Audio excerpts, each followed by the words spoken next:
Hey, you got calls? Oh man, stretching out the shoulders and the neck. But how are y'all doing? Because we are back for another glorious episode of the CarQuicks podcast. It's Cameron Biggs, your host. Let me get the proper introduction going. You already know I got the clappers. Episode 74, CarQuicks podcast.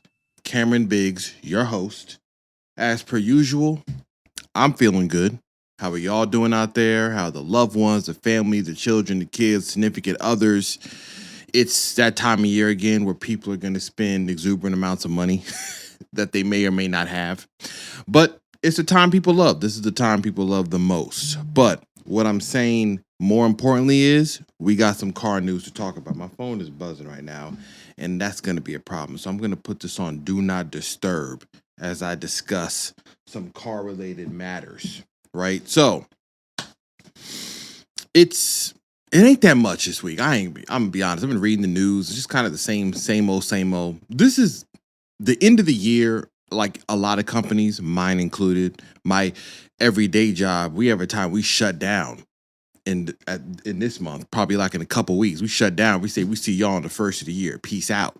So a lot of people, a lot of companies, a lot of news this time of year is just kind of slow. But we still got something to talk about. I do want to speak about something that happened last week, a little bit after my last podcast. There was some big news, and that was about Stellantis. The CEO, Carlos Tavares, I'm not spending much time on this because I think a lot of people already discussed it in full length about what's going on. Stellantis stepped down over Thanksgiving weekend as CEO. I said Stellantis. Carlos stepped down as CEO of Stellantis over Thanksgiving weekend, and everybody was like, what is going on? Okay. Now, I'm going to use one brand, Dodge, right? Because they've had dealerships talking about falling sales. The introduction of the Charger EV has been, it's been a little bit good, bad, and then indifferent, right? Actually, right now, this week, happening right now, no, I was not invited, but, hold on. I will get there soon enough. I'm paying my dues with the podcast, but I'm going to get to the car reviews. Trust me, I'm going to get invited to the press events. Don't you worry. But right now, they are having one about the Charger EV. That is like the embargo gets lifted, I think on the 12th is when they can show out the videos on the reviews. But everybody now is doing videos on the car, like Redline reviews, car confections, American Muscle HD on Instagram, who I follow. All of them are doing videos and walkthroughs of the car and what it looks like. Now, here's what I've said. I've said when I saw the car at the SEMA Auto Show, I said in that video, I don't care what anybody says, the car looks good in person. I said it even when they showed the announcement. They showed the four-door one. I'm like, hey, all this needs is to be a little lower, some bigger wheels, wider, and we got a winner on our hands. And a lot of people have been saying the same thing. They're like, when you see it in person, it looks very good. It just needs a couple little tweaks, and we are out of here. The EV part of it is, we're never going to get past it. I said that I've heard the Fratzonic exhaust when they did videos, and I'm like, I know it's a gimmick, right? But at least they're leaning into it. I said before that if you're going to do a gimmick, if you're going to do something like that, lean into it. And they've leaned as far into it as you can by literally making a component, a piece of machinery that is making the noise of what you would say a muscle car sounds like. No, it doesn't sound authentic. No, it doesn't have the chop and the rumble of the V8 or the Hemi. We already know that. Once we get that out the way and you say, okay, well, let's just see what you can do to have some fun with the electric car. And they've leaned into it. I saw a video of the gentleman, American Muscle HD. He had a video of it revving. I'm like, it doesn't, I know it's not a real engine, but for synthetic sound, that's the best I've heard. Way better than whatever they're pumping into the speakers on a lot of these cars that already have real motors. Like BMW M3 gets piped in exhaust noise into the sound system and there's a motor in it. So I'm like, hey, at least they actually delivered on the gimmick part of it and leaning into it, saying, hey, we know it's not a real motor, but we're going to give you something to have some fun with. There's a lot of people not trying to have fun. Everybody's just upset about the fact that it doesn't have a Hemi in it anymore. But anyways, what I was basically trying to say is this. Carlos stepping down, the flagging sales of a company like Dodge because they are making such a polarizing shift when they were very much, I don't want to say at their peak. I feel like they were peaking and maybe had some more to go when it came to the Scat Packs and the Hellcats and the Demons and the Chargers and the Challengers. I feel like they had some more to go. I think that formula may have been able to give them another run for another 5 or so years, mainly because there's nothing else out there. There isn't a competitor in the realm of a Dodge Charger, the 4-door one, and there wasn't really anything for the Challenger. They were big, they were comfortable, they were fast. It was what you wanted from the ethos of a muscle car. So I think that they did have some more trajectory to go. Not to say that the motor situation in the Charger is gone, because they do have the inline Hurricane Turbo Inline 6 coming. And when that comes, like I've said before many times, the potential they're talking about is that it has a lot of the power that everybody wants. You probably see we catch a little glimpse of what that could be in the TRO Ram truck that has that motor. But the stepping down is kind of like a sign that they know they got to right this ship. There's too many companies, too many jobs, too many people, too many families under these manufacturers. And if they're not righting the ship the right way and not just looking at, say, shareholders or maybe certain ideologies or certain ideas and not listening to what the consumer is saying they want, then we end up in situations that end up like this, where you got bad sales. Dealerships might have to close down. We just don't know where the company is going. There's too many people under this umbrella to just have some CEO just drop out the race saying, hey, I got my millions of dollars. I'm out of here. Y'all figure it out. But that's the name of the game, so it is what it is. But anyways, back to the Charger. They're testing it out. I'm excited to see what they talk about. I think that it's going to be surprising. If I put my hat into the betting pile and say, what do you think the reviews are going to say? I think they're going to say it performs and it delivers, because I don't doubt what Dodge and that team can do when it comes to making good cars. They have done it. They have delivered on it, and they knew what is up at stake here, and they know what they're going up against. It's probably more so than if they just introduce a redesigned, refresh Hemi. They'd probably go at it way different than they did now, because they know we already got doubters and naysayers and people hate what we're doing and they don't like the EV version and they want the Hemi back. We're going to have to over-deliver. So hopefully they do. I think they will. I think the reviews will come out and say the car drives great. It's fast. It's comfortable. Yes, it doesn't have a V8. We already know that. We're not comparing it to that. But for what this is and what they're aiming at doing, I bet it's going to be very, very good. I'm looking forward to those videos. But speaking about some other cars, if you have, I've said this many times, if you have $1 million to spend on a car, I mean, you have some of the most options. The rest of us, the 50K and under crowd, the 40K and under, the 30K and under, it's slim pickings out here. Especially if you want something that's fun, if you want to drive something exciting, sporty. I mean, like, hey, find the used market and pay $20,000 for a clapped out 240SX, okay? Because that's what we're doing right now. But there's another supercar company in the midst of the $2 million range. It's from a Czech company called Praga. And they made a vehicle called the Bohema, which my brain said Bohemian. I don't know why, but it's called Bohema. 7 years in development, co-developed with an ex-F1 driver. If you watch F1, you know Romain, I can't say his last name, Grosjean, Grosjean, Grosgean. I'm gonna put his name up on the screen because I'm butchering it.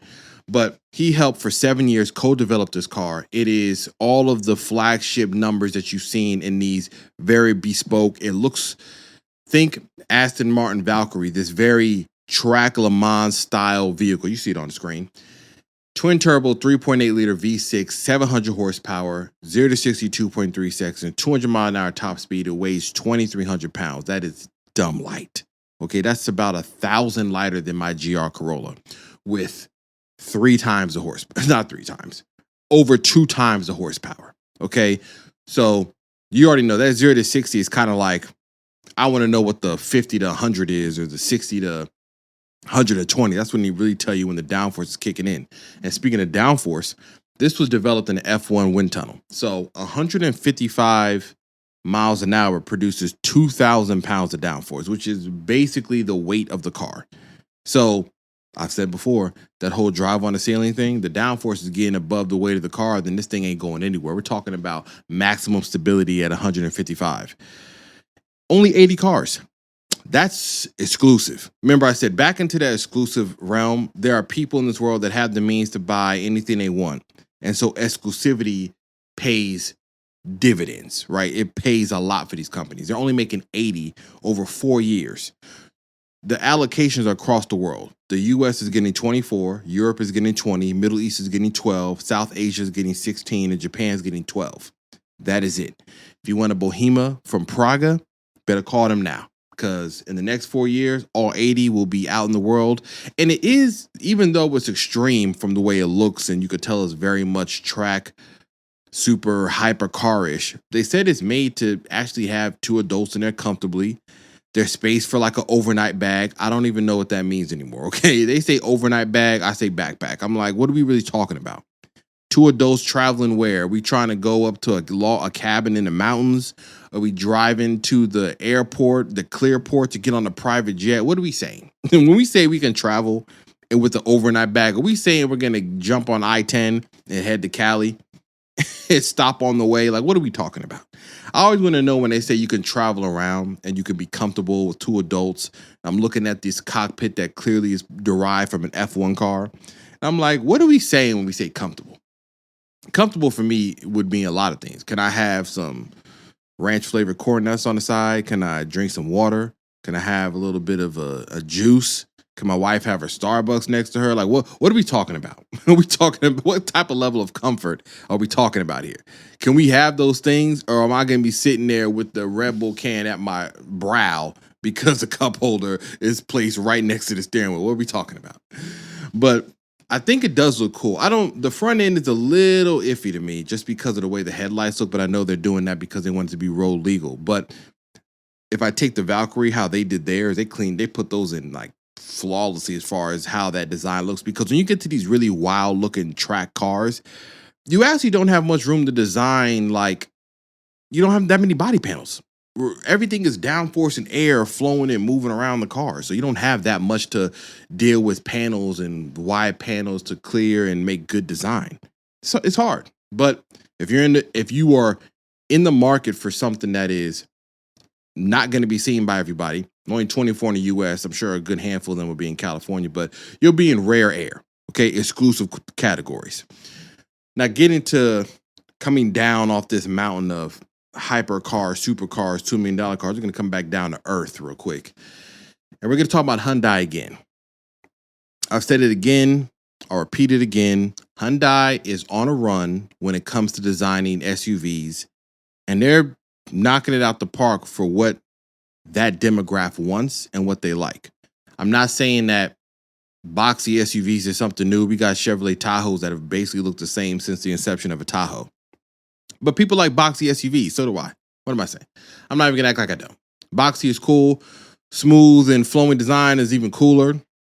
It all has its place. It's all relative. But this right here, the 2026 Hyundai Palisades, was announced in Korea. And this is for the Korean market. It wasn't announced for the US, but this gives you a glimpse of what is going to come to the US. And I can't deny that this was good. For an SUV, for a Palisades, I mean, this is very much, when they showed this online, people were saying that's Range Rover now. And there's nothing wrong with that. If we're getting Range Rover, answers, if we're getting Range Rover, hey, that looks real Range Rover-ish, I think we're on to a good thing, especially if you consider the fact that the reliability and the warranty is much better than what a Range Rover is going to give you, because the running joke with that is when the warranty's up, you need to be trading it in or you need to be leasing it. Don't try to own this and try to fix it yourself, because the price tag is going to kill you. But what Hyundai is doing with this Palisades, that whole pixelated design I talked about, I kind of see, I see familiarity with this front end. Look at the size of these headlights. I mean, this giant, it's like soft lighting LEDs. They're very much, it's a pixelated design. I say pixelated. I know that term is stretching it, but you know what I mean. Look at the picture, pixel style. We got that. We got giant grille. We got the side profile is very clean. I like the roof line. I like the squared off sides of it because it has the square. I know it's a lot of right angles all over here. I do like the fact that the wheel arches don't have that other element of design that the Ioniq 9 had. Because remember, a couple podcasts ago, I talked about the Ioniq 9, and that was also a very good design for an SUV, but it had some design elements. I was like, I think they kind of pushed it too far. Seeing the Palisades, and I'm seeing some resemblance of that same wheel arch design. I think it was on purpose, like I said in that last episode, that they did this for a reason, to try to differentiate the Ioniq 9 against probably the Palisades, which I'm seeing here. But this was good on the outside. Rear taillights, that rear like kind of silver aluminum strip on the roof line coming down to the back C-pillar. This was good. I mean, the people that buy Palisades like the boxy size of it. Now, if you're in the market for Palisades right now, like you've been talking to dealerships, thinking about getting one, waiting to the top of the year, cool out. Because if this is what it's going to look like, I would be highly annoyed to buy Palisades and to see the truck pulling in saying, yeah, we got one and we designed it even crazier. Now, the only caveat to Hyundai and Kia is that they do redesign and change and refresh at a very high clip. I think it works well for their business model because it keeps people interested in the brand consistently because they're seeing something new. It may not work so well if you're buying a car and you're wanting to wait, drive it till the wheels fall off. But on the other hand, when the wheels do inevitably fall off, you got something fresh and new waiting for you right there. There are some cars that the wheels fell off and people bought the same one and those wheels fell off and the same one was still there, like a 4Runner. Okay, it's like you could have drove one, the wheels fell off, the same one was waiting right for you. And you did it again, you're like, dang, when are we going to get a new one? They're like, nah, buddy, we got the same one for you. Tried and true. Now, speaking of this design, I do want to highlight this interior looks extremely good. For a Hyundai Palisade, this ain't borderline luxury no more. This is luxury. Okay, I don't care what the name says. I don't care what the price tag says. If you look at this dashboard and you're telling me that this doesn't look luxurious, then I don't know what to tell you. If I put a Mercedes-Benz badge on that steering wheel, which looks like it came straight out of a Range Rover, you would have said, whatever they're doing, I'm all for it. And this is one of those things where you have like squared off outside, kind of curved lines on the inside, making it softer, more inviting. I think I like that contrast. And the way this looks, they've integrated the tablet dash on screen, like I've talked about before, when companies just put the dash on the dash, not the dash, when they put the screen on the dashboard and don't do anything else, a la BMW. I'm always critiquing it because to me, it's just lazy. It's like, okay, I know we want to have digital displays, but why we just got to have rectangles sitting on top of fabric? They at least molded a dashboard around it. It looks good. The seats look good. I have limited information. We don't know the price tag. I don't know the motors that are going to be in it. We don't know the release date. What they're saying is Q1 of 2025 is when Hyundai is going to talk about what this is going to do for the US market. Guaranteed it looks the same. I don't see Hyundai trying to reinvent the wheel and say, we're going to introduce something brand new to the U.S. market that we're doing over in the Korean market, especially when they see the reaction of people looking at this and saying, hey, you bringing that to the U.S.? I'm on board. Now, getting to another company that got saved, actually, because there was some unfortunate news for RECARO, and they were in bankruptcy not that long ago, and it was a shock. Even I was shocked. I was like, RECARO? I was like, RECARO? I say RECARO. It's RECARO, but that's just what comes off. It just rolls off my tongue that way. But RECARO, they were in bankruptcy. I was shocked. I was like, I've seen them seats in everything. I've had them in MK2 GLIs and GTI, some of the best stock seats you could get. I've seen them in Mustangs, Ferraris, everything. I want one for my car, the GR Corolla. I want a RECARO pole position seat, ABE one to be exact. Remember I test fitted, I sat in it at the SEMA Auto Show. Yeah, I need one of those for me. But an Italian company called Proma, the Proma Group, they bought control of the company. Everything's going to stay the same. They're going to business as usual, hopefully. A lot of times when you see a company get bought out, what you don't want to hear is when they come in and they kind of let people operate for a bit and then they start doing job cuts and firing. I've seen it happen at a company of mine. I worked at a company, equity firm came in. I mean, I work in IT. We're the last ones out the building every single time. When they're closing something down, I'm there to turn the lights off and shut off the last server. But I've seen equity firms come in, clear out everybody. Okay. They said everything's good. Here's some bonuses. Thanks for the hard work. Next month, they're like, and you're gone. So we'll see how RECARO does. I hope they remain. And I don't even foresee a company like that going anywhere, because you don't want to see companies that renowned and that known and that has that much history just going under.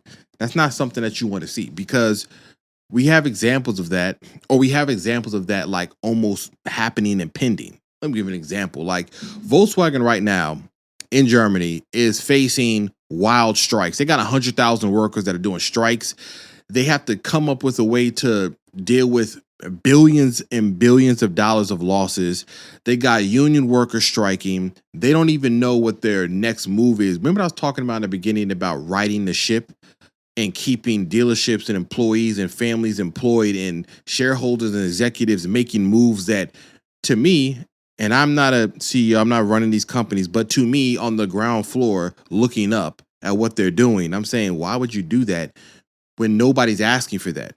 Case in point, my critique about the Jaguar concept car has nothing to do with like a commercial. It has nothing to do with who's in it. It has nothing to do with even the design of the car. My critique, well, a little bit is about the design of the car. My critique is that it's too brutish. It's brutal. It's not beautiful. It doesn't signify why people like Jaguar. And I know they're in a hard spot. People want another E-Type. They want another XJ. They want another XK. They want something that resembles the past. But to modernize the past now is going to end up where you either don't have people that love it or people that do, and it's a hard place to be. But seeing what they designed, I was like, you clearly aren't even trying to survive, because this doesn't embody anything about the company. And if you're trying to start brand new by getting rid of the past, that means you alienate all the people who were keeping you alive in hopes that there's a new batch of people that want to come in and make you new and improved. Anybody that's trying to buy a car that looks like that, I mean, I would argue you need your foundation that's there first and foremost. Why are you trying to alienate them and then trying to hope that there's a new batch of people coming in that's going to keep you and lift you up for another 80 years that you've been around? I don't think it's going to happen. But Volkswagen's in the same spot. Their sales in China are like coming down like a plane crashing, because you got companies like BYD making very good cars for very good prices. I don't care who makes it, Chinese companies, so on and so forth. None of that matters. I've been inside of a BYD car and I left there saying, yeah, I can see why they want to put tariffs on them. I see why Elon Musk doesn't want to have those electric cars show up in the US. They're very good. Now, granted, all the other, where's your data going, this and that, all these, worldviews of who's doing what and who's doing what nefarious on this end. I'm talking about the core model. Their cars are good. So you got Volkswagen over there fighting for their life in China to make sure that their biggest market, one of their biggest markets, is viable. And then here in the US, they do something like, hey guys, guess what? The next GTI is the EV and there's no manual. What? Like, you got people striking. You're talking about closing down plants in your home country that you've been operating for almost 90 years, and you have to sit there and actually discuss the idea of closing down multiple factories. And then on the heels of that, you're like, yo, one of our greatest hot hatches, we were basically the company that started the hot hatch that was in that conversation.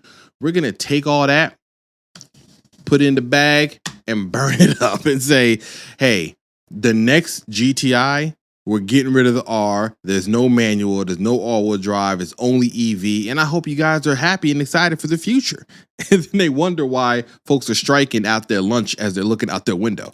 It doesn't make any sense. That's why I say when I see these plans, I'm like, you could just listen to what the consumer's saying, listen to what they want, don't necessarily follow only the shareholders or maybe some other smarter minds than mine, I guess, in these rooms talking about what the future is and we have to go this way and everybody's going this way and you want to cement your side yourself with the future. I think everybody's trying to beat everybody to the next greatest thing. Similar to like EVs, Tesla comes out, they kind of beat everybody to the punch, wild success. And now you see all these other companies trying to catch up. Everybody's trying to be that next thing. So we're trying to shuffle and move around and do everything. And none of it is making any sense. You're making bad decisions. Nissan is the same thing. There's an article about how they scoffed at the idea of hybrids. Now they're over there trying to fumble and bumble their way to making a hybrid. It's like, instead of I just say copy everybody's homework. If there is ever a time when you could just cheat on the test, it's right now. If you're a car manufacturer, copy whoever is making success. If you're looking at Toyota, like, man, they're really doing it out there. Hey, I like how they have good fans. They got fun cars. Hey, copy them. You're looking at Hyundai with all their sales of their SUV. You're like, man, they're really making sales hand over fist. What do we can do? Copy them. If you're looking over at Porsche, like, man, how are they just getting all these models of 911s out? They just keep getting more. Copy them. Okay, just copy them. Get the right engineers. If you got to poach them out of companies, pay top dollar for top talent. That's how the game is played. But copy them. Now, getting back to something else. Genesis is actually gearing up to go to LeMans, which is nuts. Genesis. I was just talking about how we got companies that have racing heritage like Nissan and Nismo fighting to keep the lights on, and Genesis of Hyundai with their sub-brand Magma, which is their high-performance street cars. I've shown a few of them before in the last podcast, probably like a mini ago, but it was called like the GV80, and I thought it looked fire. It's an electric car, but I was like, it looks dope. Don't care, electric or not, it looks fire. But they're going to Le Mans in 2026 with a model called the GMR 001. I don't know if that name is going to stick, but that's what they showed for this render, and this looks crazy. That is a dope-looking WEC hypercar class, which they're going to be racing in. They're going to be up against Cadillac, Porsche, Toyota, a Hyundai brand is going racing. You would have never thought this would be the case, especially not how far they're coming. One of the reasons why I read was that they're doing this because they want to also bring motorsports back into South Korea. They want more people to embrace motorsports. They want to build tracks. And I think it's a good way to do it. You bring in a car from a brand that everybody knows and represents, and you bring it into the country, and you get everybody excited about it. So I think that seeing them racing, it kind of spins back to what I talked about with Volkswagen and the fight they're having about trying to restructure billions of dollars they lost, and Nissan, and just using those two examples, and even Stellantis. It's like you're seeing these companies right now, these really big companies trying to shuffle and move around and trying to find their footing that they're losing. And you got a company like Hyundai who is just going by the beat of their own drum. But I also think that they're studying the brands when they were at their peak and saying, we're going to do that. We're just going to do that. Honestly, I saw a comment a while back on Instagram, and somebody said, honestly, just go back and make your old cars. And I laughed and I said, you know what? It sounds crazy, but you would probably get way more people if you just said, hey guys, you know what? Fine. We're bringing back the old Pathfinder, okay? Square body and all. Just brand new interior, brand new 2024, but we're bringing it back. And I bet you're going to have a lot of people saying, you know what? Bring me back the old joint, make it the same way. But that's because, and really why they're saying that is because that was when people in those companies were at their highest, when people loved them, when they loved what they were doing, they love how they're making, and now they don't like what's going on, and it's kind of trickling down. It's unfortunate because I bring up the jobs and the families because that's what affects them, right? You know, I might critique a company and say, listen, close it down, shut it down. I mean, that's being facetious.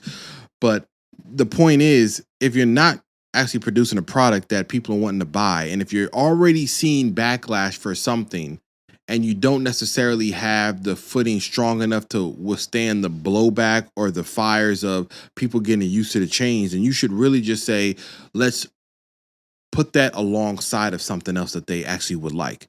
Dodge did that. They started off by saying it's only the Charger EV, only electric. They quickly added the twin turbo inline six into the equation because they are now ramping up that production to coincide with the EV launch sooner rather than later so that they can bring in those fans. And I think they will. Like I've said before, once people get that engine, they start driving it and they get back to that experience, they'll be back to enjoying it. Again, back to making old cars new again. Someone sold a Mitsubishi, and we're not talking about brand new Mitsubishis. We're talking about their classics. Someone sold the Evo 9 MR on Bring a Trailer for $161,000. What is going on? It had 461 miles. I understand. That's R34 GTR territory. Like, squarely. That's a V spec right now on Top Rank or whoever's importing these R34s. For an Evo 9 MR, money laundering at its finest. Because that's the only thing I could say. I mean, Bring a Trailer is like a roulette table. Some cars just take off and go, then your list the same as that car and it won't go anywhere. Now, I understand that 461 miles is ridiculous because just drive your cars, honestly. Nobody's getting rewards or awards or accolades where they pass away and there's this tombstone that says, guess what? And he's in his garage, a 400-mile Evo MR. We're not going to be like, that's an upstanding guy. You see that? Didn't drive it. Okay, for what? And I will say another thing. Whenever you see really low mileage cars, it doesn't mean that they're in better condition than a high mileage car. Rubber deteriorates whether you have the car sitting or driving. 461 miles on a car that's been sitting for the past like 15 years, wherever it is, climate controlled, daily washes, whatever it may be, things still deteriorate. Paper and rubber deteriorates over time. So as soon as you start driving this car for real and putting heat through it and heat cycling things, watch how fast stuff starts leaking, blowing, smoking, all that. You got to rebuild something because you haven't been driving the car for any amount of time. So it's not like it's a plus. Nobody's like, oh man, round of applause for not driving an Evo. For what? It's like how people get shocked about my miles on the GR Corolla. I hear some people online saying, oh, I'm trying to get the miles low. I'm like, for what? It's a Toyota GR Corolla. Nobody's going to give you a heads up or an award saying, you know what, that's the type of people we like in this world, not driving cars they're buying, okay? But speaking about a GR Corolla, if I wrap this up, we got updates. So last podcast I talked about me doing an install of a little amp from BeatSonic, and well, I did. And let me tell you something. The sound quality has gone so far up, and I was just skeptical. I was putting it in. I was like, let me see what it's going to do. Let me see what it's going to do. They said, I heard it at SEMA. I was like, I'm impressed. Now at SEMA, I also was hearing their prototype under seat sub that they're making. And I'm definitely going that route. Given what I just heard here, this modification has revamped the music coming out of this JBL system substantially. I mean, substantially. Okay, sounds amazing. And I love it. I was kind of doing interior stuff. I really, like every day I'm in the car when I'm driving, I still want to get another seat. I need that RECARO pole position, okay? That's what I need. That's what I really need. They're expensive though, so in due time. What's next? I've talked about what's next before. I'm still in that same intercooler tuning. I do want to do something though that is very interesting. I'm very, very, very close to just going full K Coolerworks shifter, even though I've changed my shifter a number of times. So I know I'm just beating the dead horse with that one, but still, I love it. But I'm interested in utilizing a product that I only know two people who have it. My friend Chris Hatchie Brew and another friend of ours, Hayden, who has the GR Corolla. And that is this throttle controller from Engine. And I know throttle controllers and pedal command and all this stuff brings up all types of opinions. However, I've researched this enough to know that this is actually a real thing. If you've driven the GR Corolla, there is a throttle delay because of drive-by-wire. I felt it. I've seen it many, many times. I've been in my friend's car who has this Engine throttle controller that they make for Toyota cars, and I'm talking instantaneous. It doesn't matter what's going on. You can move the threshold of how fast it reacts any number of levels up to like 9. And it is like, I mean, no delay. Pedal press, we got action. That's what I want. And I don't see anybody ever talk about it. And I know it's to me, I know that subject dealing with some of the history that's come from other companies from like pedal commanders or things like that from other cars and other manufacturers and things that have happened. It has been a thing, but I've seen this on so many cars from Lexus ISFs and GR Corollas for my friend that I know that it could be something really cool to just kind of showcase and talk about. And I think that's going to be the next thing. It's a simple, inexpensive modification, but it deals with the drivability and the comfortable and making it more comfortable to drive. If you leave out of the gas station in this car sometime, there's like a delay that's like, yo, what's going on? And then you finally you finally get some action. You're like, all right, here we go. I'm trying to clean all that up. I would probably like to do that in conjunction with like changing a shifter again. I don't know. I'm enjoying the car. It's winter time. If you see, I got a little sweater on in the podcast video. It's actually 50 degrees outside in Texas. Amazing. Okay, it's winter time. Boost weather. I might go for a drive. I don't know. The car is reacting amazingly. Okay, it has full power now. I'm looking to imagine when I get intercooler on this thing and it's tuned, it's going to be monstrous. But until then, like I always say, do as you wish, do as you may. Thanks for joining me.